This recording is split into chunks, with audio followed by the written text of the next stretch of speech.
Hello everyone, welcome to another episode of Build The RedBull RB7. Today I bring issue 63 where we'll be installing the front and rear drive shafts.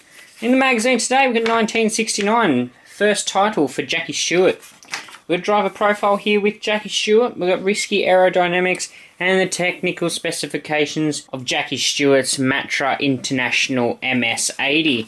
We've got nitro fueled engines, we've got engine capacity and our parts for this week's issue. Now we have our bearing grease, our front drive shaft and our rear drive shaft. We've got a few pages of instructions here guys, and let's get stuck into the building. So the tools we're going to need today, we're going to need a Phillips head screwdriver, we're going to need our cross wrench, we're going to need our drive shaft mount from the last issue, we're going to need our bearing grease and our two corresponding drive shafts. Okay, so you want to start off by removing the nuts from these screws here which go through the main chassis. Now grab your Phillips head screwdriver, roll your car on its side and remove those two screws from the chassis completely. Okay, so you want to drop your car back down and you want to open up your bearing grease. Starting from the front, you want to put a little bit of grease on each side of your drive shaft.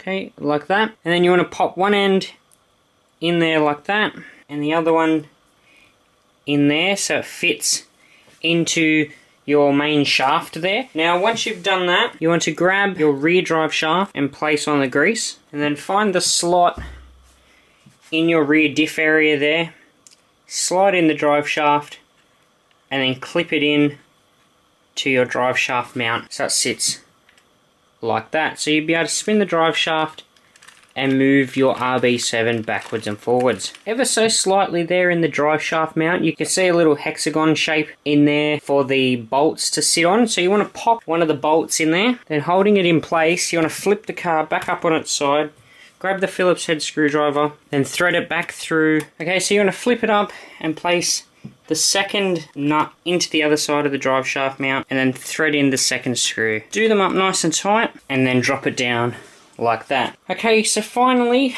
you want to grab the screw and nut setup that was left over from the previous issue. On the other side of the drive shaft mount, you got the final hole there which secures the drive shaft mount to the chassis. Now it's done exactly the same as the ones we just put in, okay, with the nut and the screw coming up through the bottom. Okay, so you want to go ahead and fix that now. So with that final screw installed, we've successfully installed our drive shaft to our RedBull RB7. Coming up in the next video, we have issue 64 where we have our engine crankcase assembly pre-assembled with the crankshaft bearings and our carburetor attaching nut and screw. So I hope you guys all enjoyed this episode of Build The RedBull RB7, and I will see you guys very shortly in the next video. Thank you, bye bye.